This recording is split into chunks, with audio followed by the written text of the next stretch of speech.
okay? And hopefully they will go through the struggles because you as a parent will know how to cope with him, how to coach him, how to guide him. I didn't have that lesson. So my mother diagnosed me at a very young age. Back in those days, there was no ADHD. So her diagnosis was he's stupid and he's hyper. So be careful with him because he's super stupid and super hyper. All right? So as a stupid hyper kid, I grew up, I behaved like my lady, right? I was horrible at school and I was very hyper. I couldn't stand still, I couldn't sit down, I talked to everybody, and then at the end of the year, every teacher that I had confirmed my diagnosis. They would go to my mom and said, listen, we did the best we could, but he's stupid and hyper, you know? So very low expectations. When you have a kid that, when you do that to a child, they never get validated. So I look for validation. All my life I look for validation. From my mom, I grew up without a dad. So from everybody. When I came to the United States, I was 14, and thank God I came here because, by the way, I'm very blunt, so I apologize. Thank God I came here because I found out there were more stupid people here. so my crowd was a little bigger, you know? And I said, this is perfect, this is what I belong. So my grades went up. Just because basically it's a curve, you know? Where I grew up, it goes from 0 to 20, here's letters, right? So I got out of high school, I tried to go to college, I did 6 months, I did my first semester, and I didn't understand anything. Literally, I sat there and I was telling somebody, if you ever watched Snoopy, that was my first semester. You know, I would sit in classrooms and the teachers would get up and go, wah, wah, wah, wah, wah. And I would look around and people were writing stuff. And I would think this has to be important because people are writing.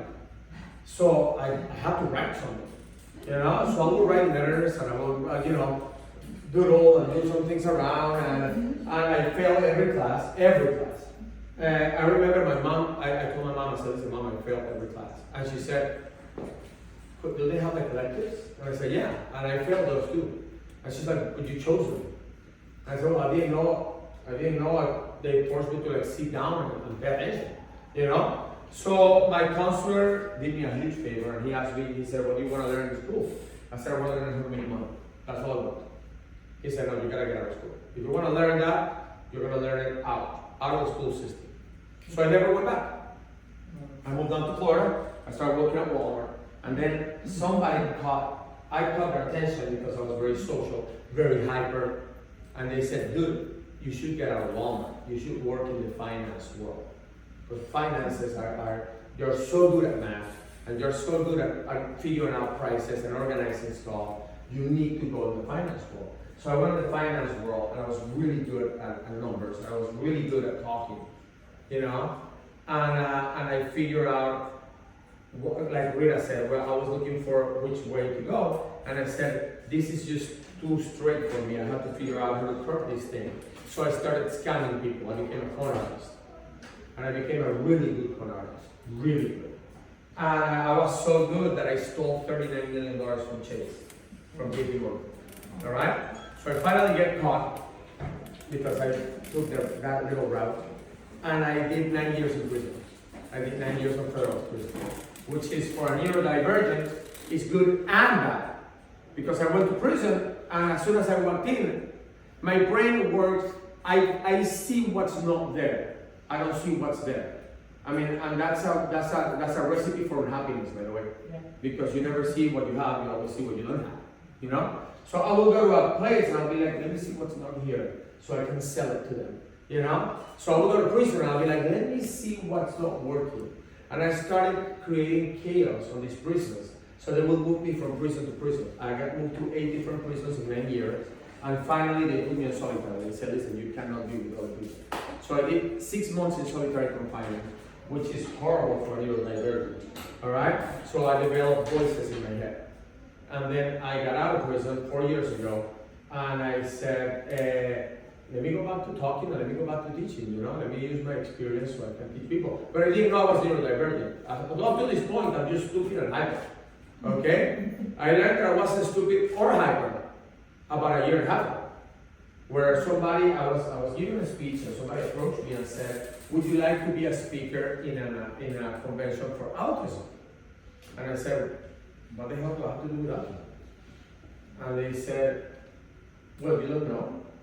And I said, I don't know what. They said, oh, you've never been diagnosed. And I said, I think you got the wrong guy. I mean, I talk about finances, but I don't know anything about autism. And she said, well, why don't you come to the center in Miami, which is developing brain, and talk to the neurologist, and we're going to do some tests, and we'll see if you're on the spectrum. But we have all seen you for the last 2 years talking, and we're all betting that you are in the spectrum, that you're neurodivergent. I went to the center, they did all the tests, but they didn't have to do the tests. Because the moment I walked in, they have a room, which is now my official room, which is the sensory stimulus room. And they're giving me the tour, and they go, look at this room. And I walked in, and I'm like, oh my God. This is how I always wish I could feel. Yes. I have never felt like this. So I laid on a little couch they have there, and one of the ladies goes, and put this blanket on. And it's like one of those weight blankets. And I was like, oh my God. I was like, this is what I have craved all my life. I wanted to steal that blanket. Oh, that's the best blanket. So now every time I go there, I'm like, listen, we'll talk later. I gotta go. I spent a few minutes here. And that has become my home. And that's when something clicked. And I said, so this is how normal people feel. Most of the time. I never feel like this. And that's the first time I realized that I belong to a different group, to a different category. I'm one of the X-Men. Okay? and I think Rita has the cover of Dr. Xavier. Alright? And so I said, I need to have a presentation ready. I'm going to give you the life of an ADHD. I need to have a presentation ready because I'm going to talk to all these people. So I came here yesterday and I said, as soon as I'm done here, I'm going to have a presentation ready. Because I have to work on my presentation. So then Rita goes, we have a meeting at 5 in the route. And I said, okay, so meeting at 5. But as soon as I'm done with that meeting, I'm going back to my presentation because I need to have a presentation. So we finish the meeting, and then I get a phone call. And the phone call is 2 little girls that I mentor. And they're like, listen, we know you're here. Why don't you come and see us? We're having a little event. And I said, yes, I'm going to go to the event. Because as soon as I go to the event, then I'm done and I'm going to have my presentation. At the presentation, I have to do my presentation. So we went to the event, and then the little girls, they love me, so they're like, why don't you come with us, because we want to introduce you to some more friends. And they all want to be entrepreneurs, and we told them about you. So I went and I hung out with the little girls and the little boys and everybody, and we're playing around, and now it's like 10 o'clock at night. And I'm like, okay, guys, I gotta go, I have to do my presentation. All right? So I walk into the hotel where I'm staying, and as soon as I walk in, I'm like, shit, I have to pack because I'm flying to Chicago today. So I pack. So then as I'm packing, I turn on the TV because if you have an ADHD, you know that we cannot do something without additional stimulus. All right? We can just read. I have to put my AirPods on and listen to music while I'm reading. So I turn on the TV because I need to hear the noise. Not that I'm paying attention, but I need to hear the noise. Yeah. So as I'm packing, I hear a noise and I'm like, wait a second. I like that noise. So they're talking about somebody showing like a video of Shakira at the Grammys. And I realized that I didn't watch the Grammys. And I'm like, man, I didn't watch the Grammys. So I get in YouTube and I'm like, I need to watch Shakira's performance because I love Shakira. So I'm watching Shakira, now it's 12:30 at night. Guess what I haven't done? My presentation. So I said, you know what? I'm gonna get up early in the morning because I'm gonna take advantage of the morning and I'm gonna do a presentation because you see, it will be so freaking irresponsible for me to show up without a presentation, right? So I wake up at 6 in the morning and I'm like, perfect, I have enough time to do a few things and my presentation. So I said, let me start with my nemesis. My nemesis is this guy right here. All right? You want to see an ADHDer go down the rabbit hole? Give him Instagram or give him TikTok. And I work out on Instagram. That's my job. So I'm like, before I do my presentation, let me see how many messages I got. So I get into Instagram, and I'm looking at all my messages, and I'm looking at all the posts, and I'm like, you know what I need to do? I need to post today, because you're supposed to post every day on Instagram to feed that animal. So I'm like, what am I gonna post about? I said, well, let me do my research. And then out of a sudden, it's 8:30 in the morning, and I'm like, shit. I have to get ready because I'm supposed to meet these guys at 9:30. So what I'm gonna do is I'm gonna call Uber, and on the way there, I am going to do my presentation, so I can have a presentation ready for you guys, right? So I'm on the Uber, and while I'm on the Uber, ADHDers have this habit of starting 27 businesses, all right? We have a million ideas. So I own a coffee shop, 2 spinning centers, a consulting business, a school, and I'm like all over the place. So I get the girls from the spinning center calling me, and they're like, listen, you know, we're gonna do the schedules and instructors, and we're 5 in 1, and I'm like, yeah, let's do this, let's do that. And as I'm talking, the guy's like, okay, we're here. And I'm like, shit, I can't do my presentation. But it's 9:30, so I will be talking later. I think I have time to do my presentation. So I walk in and I see her, and she's like, hi, how are you doing? Good. And I said, do you have coffee? Is there coffee? And she goes, I don't know. I said, well, let's go get some coffee. So as we're walking to get some coffee, I see these guys walking in, and I'm like, wait a second, my guys are here. So I came here, and the conclusion is, I didn't do the presentation. I don't have a presentation. And that is the life of an ADHD. That's how we live all of our life. All of our lives are full of to-do things that are so important. And it's like we cannot control it. And then this guilt takes over us because we're so irresponsible. And oh my God, and I can hear my mom's voice saying, you leave everything for last minute. And I'm like, and it's hard for me to tell her, no, it's because I put things on the first minute. And that's why things move to the last minute, you know? And then I discovered AI. And then I discovered artificial intelligence, and that changed my life forever. And the reason why I did is because it became my executor. All right? When you have AI, then you are the creative mind, and AI executes, which is the one part that I was missing in my life. Because anybody has a member of your family that is an ADHD or a kid or anything like that? They're a pain in the ass. Because they're always telling you, like, I have an idea. And then you start developing, and you're like, no, I have this idea. And it's like, dude, I haven't finished this idea. Forget it, that's not important. We're going to do that one later. You know? So I was telling somebody, I said, I have a staff in my office. I have a staff of about 90 women. And I go to my office one day a week. That's the only time that I'm allowed. Like, they're like, listen, don't come anymore. Come every Thursday. Thursday is my day now. And the other day were telling me, when you are here, nothing gets done. That one day, we know that nothing is going to get done. Because we all cater to you. Because you're like every 15 minutes. First, we're going to sit you down. We're like, hey, come here, come back. We're in the meeting. And I'm like, oh, I'm so sorry. I have to get up. And then you throw like 27 ideas at us at the same time. And then before you walk out, we're like, so what do we do with this? And you're like, nah, forget about that. No, that's just wrong. And it's like, look, we wasted the whole day with you. So we know that Thursdays are our days with you. You know, we know that nothing is going to happen. But you are just a creative machine. So since I didn't do my presentation, I'm going to show you my presentation. So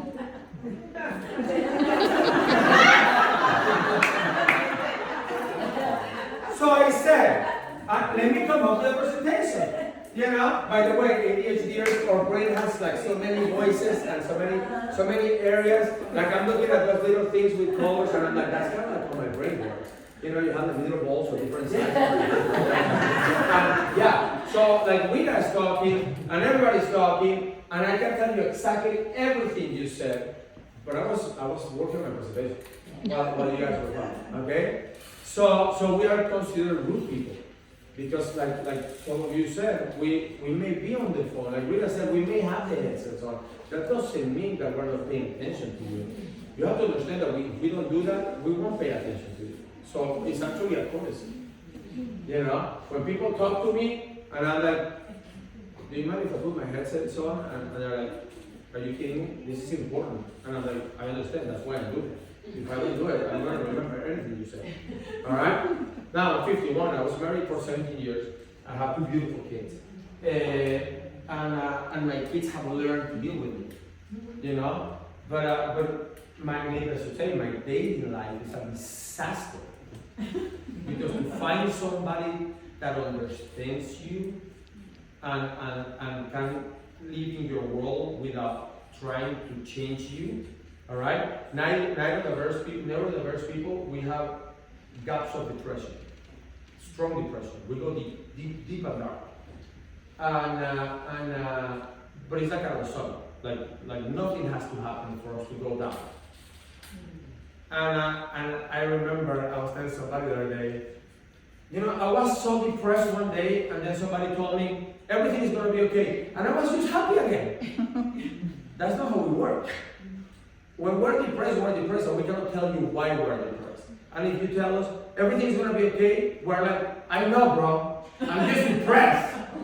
Okay? It's not the end of the world. I understand. It's not because I think everything is bad. It's just I can't control it. So my kids will call me and they'll be like, oh, you're having one of your episodes? Yeah, we'll call you tomorrow. You know, and that's the best thing they can do for us. Just let us be and let us be alone. So I asked ChatGPT, which is my best friend in the world. This is like this is ADHD hit.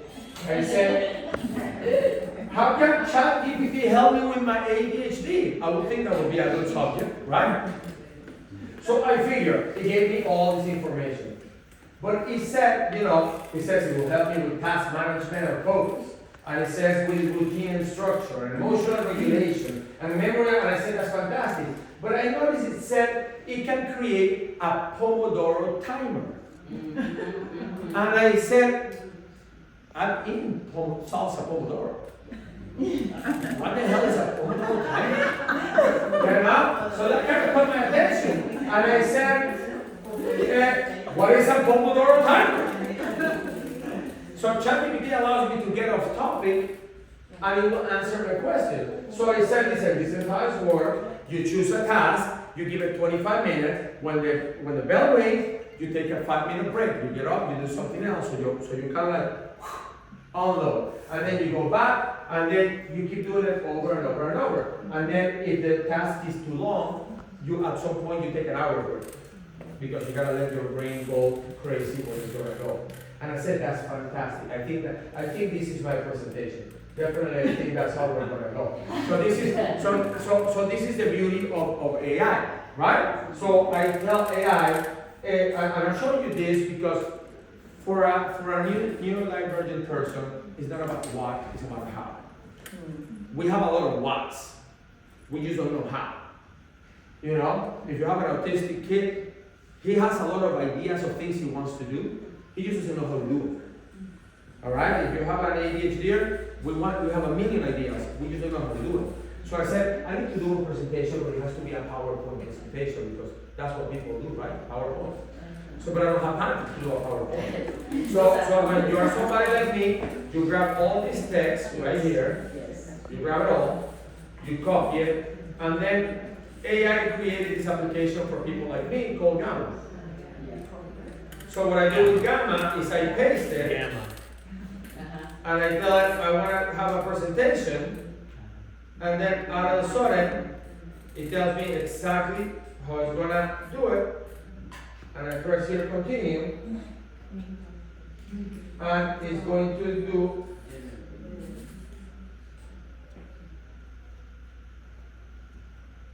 you're going to see it in action, and there it is. It's creating my presentation on a PowerPoint. Wow. So it takes me 2 seconds to create my presentation on a PowerPoint, but because I have ADHD, what I do is I say, while they're working on that, I just had an idea. Because that's what we do. I said, while they're working on that, I just had an idea.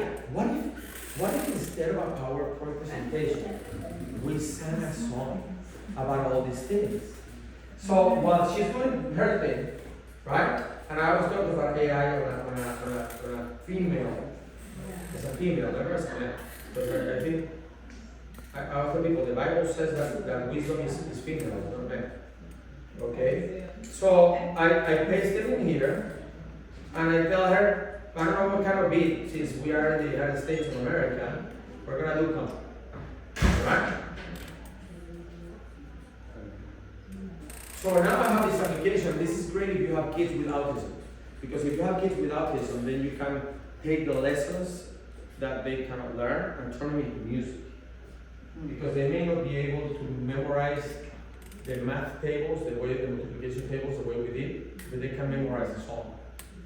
Alright? So we're going to play the song about the task management.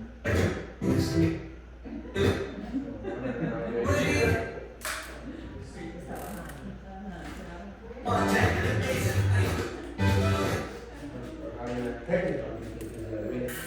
Let me play some of the song that is your internet here probably. Well, what this task does, let me see if I download it. I can play it there.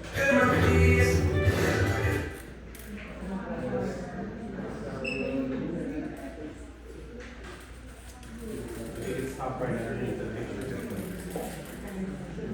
Oh, it could be. Well, here's my presentation, first of all, so you don't say that I didn't bring you one. Alright? So there is my whole PowerPoint presentation. You see? So now I can take everything that is in here, just put it on that app, and that app will organize it for me. And it will organize a representation where now I can keep track of what I'm talking about. Okay? Now, let's see if we can get this. Some internet issues. However, I can tell you that one of the things that I love about AI is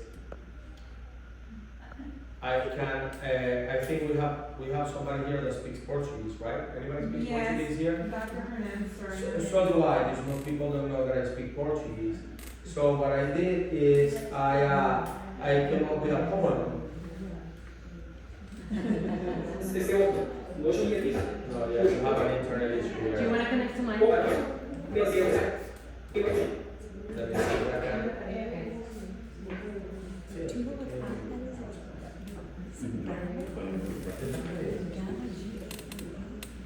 MMA. GAMMA. Don't you love technology when it doesn't technology?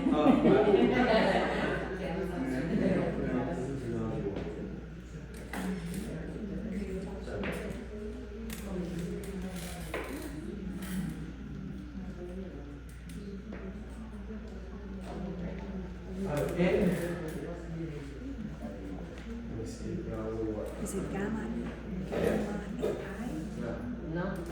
It's acting, it's being ADHD. When I submitted the URL, it was GAMMA.app. Maybe that's what it is. Oh, you do? So it's a website. I think so.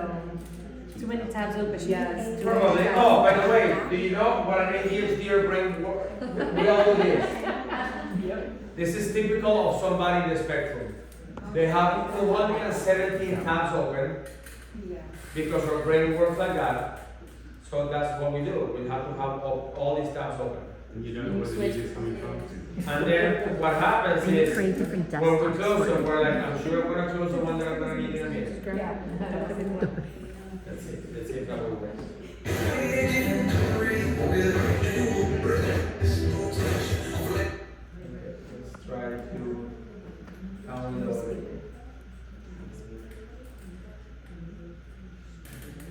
Okay, so we have here. Let's see, we can play it directly from the song itself.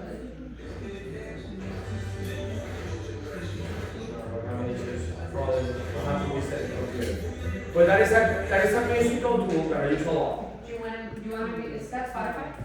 No, it plays on the No, because I platform have my itself. computer. But you have many tools for AI. My point that I wanted to make here is this: if you have a child The education system in this country and in most countries right now is not ready for us. Alright? Our teachers are too slow for us. Our system is too linear, like we said. Alright? And unfortunately, you are not a teacher either. And most of you have a neurodivergent child, but you are not neurodivergent. So you don't understand how we think. And like my mom taught me multiplication tables with a stick. Like every time I miss it, pop! You know, she will watch me. That works. Obviously, I know my tables. But that's not the most efficient way to teach a neurodivergent child. So if it's out of your control, if you find yourself thinking, man, there is just too much in here, and I don't know how to deal with it, AI has amazing tools for you. And a tutor is going to charge you about $50 an hour. An AI tool is going to be about $20 a month. So you figure, if you're spending about $100 a week tutoring your kid, just think how many tools you can get on AI. Alright? I have an Instagram account which is my pride and joy because it's very ADHD. Alright? And it's my Instagram account. I don't do personal. Most people that are somewhere in the spectrum, their personal life is very personal. You're gonna find out that we are very private. As public as we are private. I consider myself a very public person because of what I do for a living, and yet nobody knows where I live, where I go on vacations. I don't have pictures of my kids. I don't have people go, is he married? Is he not married? Does he, you know? So if you look at my Instagram account, you will see that my videos are all over the place.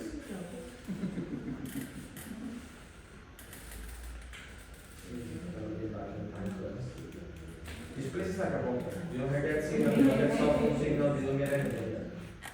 If we get kidnapped, they will not be able to rescue. What's the problem? There it is. Okay. So, this is my Instagram account. Plenty of marketing people have looked at it and go, we don't know why you get the numbers you get because your account doesn't make any sense. You are rude to people and super rude. But it's not rude, it's just that if you're stupid, how can I not tell you that you're stupid? I will appreciate it if somebody tells me that, you know? I have a spin center. And the other day I walked in and all the ladies that are that pay to be there are sitting talking. And I said, listen, this is not a daycare for fat people. And they're like, and I said, if I wanted to make money with fat people, I would have built a ranch and have cattle. But I built a studio, so I get the bikes. And they're looking at me and they just smile and they all got on the bikes. And they started spinning. And they always tell me, like, you have such a odd way of telling things to people. So my Instagram, and I wasn't offensive. I'm like, listen, that's just what I thought when I walked in. I'm like, what are all these fat people doing singing when they have bikes and they should be spinning? You know? So they call us blunt or they call us rude. But so you'll see that most of my videos are very rude, you know? And when I do a live, I'm super rude. And so people get offended and so people think it's funny. I don't know. But on AI, I had an idea. And I'm going to show you what the result will be of a project done by AI from somebody that doesn't know anything about animation. Yeah, that's a video, that's a song that AI wrote about being the poor. Oh wow. And then I got an application called InVideo to make an animated video. And then I added the song to the video and got like 20,000 views and people were like, oh my God, it's a beautiful song, you did fantastic. And because I know what I did, I'm like, no, I didn't. ChatGPT did fantastic, but thank you for the credit, you know? Use AI as a tool for your neurodivergent child. Please, please, please, please, please. It's a great tool. It's not being used at schools. It's being penalized at school, okay?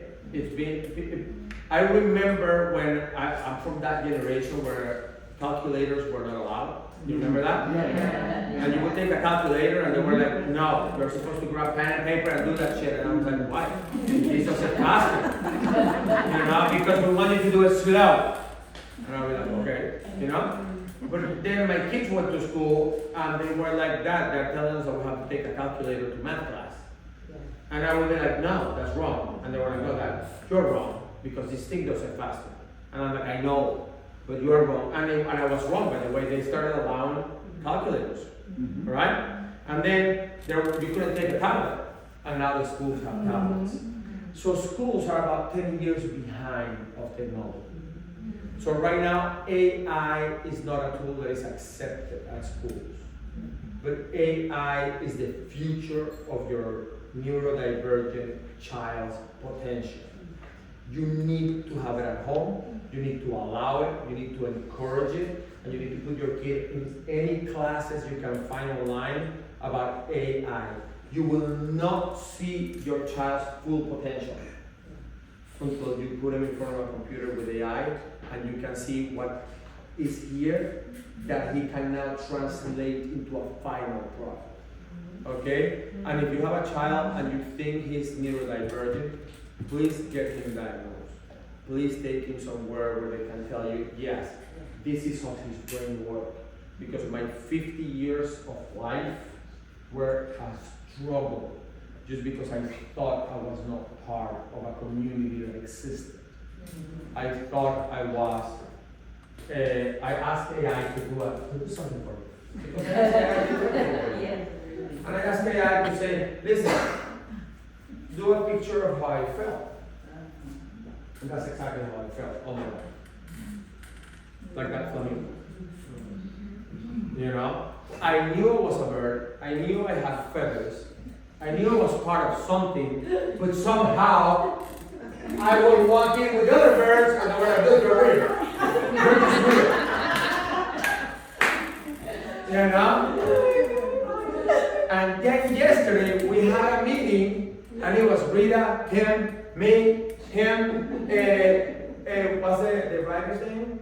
Julio, and we're all in the spectrum.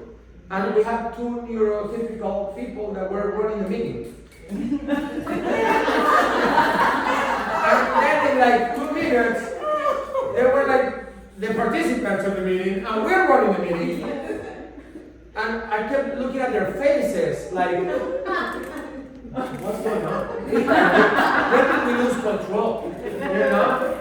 And they were like, yeah, we know, we don't know. And then pretty much they said like, we don't know anything about anything. You know? But when we walked out, I said it felt so good to be with you guys. Because you are my tribe. You are my people. We are all the same. We think the same. We see the world through so many possibilities and everything is possible. Rita said something that, by the way, when I was sitting there, a huge wave of depression came on me. And I texted somebody and I said, I feel super sad. And she said, why? And I said, many reasons. Number one, this room should have people standing, sitting on the floor. This room should have 2,000 people right now. And it doesn't. Because people still think that they can beat their kids into normal. That their school system is going to make them normal. That playing sports is going to... I'm horrible at sports because I have ADHD. Alright? Imagine me playing soccer. Alright? And because I've tried. And people are like, bro, the ball! And I'm like, but watching the game is a lot more fun. Yeah, we're in the game, bro. You know? So, this is very disappointing. Super disappointing. Man, I'm gonna be blunt here and then I'm gonna let you go, so I'm sorry if I offend anybody or if I step into anybody's toes. But I love what happened yesterday, but it doesn't apply to us. Our happiness is found in a different place. And it's not with the sound of a bell. And it's not by breathing deep in and out. Because that shit doesn't work with us. As a matter of fact, it hurts us deeply. Because it makes us feel like you don't understand us. And that's how we have lived most of our lives, misunderstood by common treatment. You know? Something happened yesterday that broke my heart. And it's when they rang that freaking bell to relax. And we were on a table full of neurodivergents, and we all went like this. And I told Rita, I said, Rita, did you feel this? And she's like, yeah. And I said, oh my God, this thing is horrible for me. And then he got up and he walked. But the lady in the stage thought she was relaxing. She was getting us into zen. And she was not. She got us completely out of our space. From that point on, I couldn't function anymore. You know? We need to understand us. So when Rita got up and talked, and when everybody got up and talked, I got super depressed because I still feel like an outsider. Because nobody knows how to talk to me, nobody knows how to understand me. I'm still stupid and hyper for a lot of people. And she said, I love being autistic. And I say, I love being an ADHD, I love being neurodivergent. I love my creativity, I love the fact that I can do 20 things at the same time and not finish any of them. I love that. I love that I can walk into a room and see what's not there. That has made me filthy rich. Although I don't care about money because neurodivergent people don't give a shit about awards. I did an event with Sylvia and they gave me a beautiful award. And yesterday I opened my bag and I'm like, I can't believe I still have this thing in the bag. 2 months later, I'm traveling all over the United States with the awards because I hadn't taken them out of my luggage. Because our world is so different, that's not important to us. You know? Please, get your kids diagnosed so you know how to be a part of the world. Because we need that. We need that. I wish my mom would have done it because I would have had a connection with my mom that I don't have. I would have a connection with my family that I don't have. I was always the outsider. And I'm still the outsider. And thank you for this platform. Thank you for what you're doing.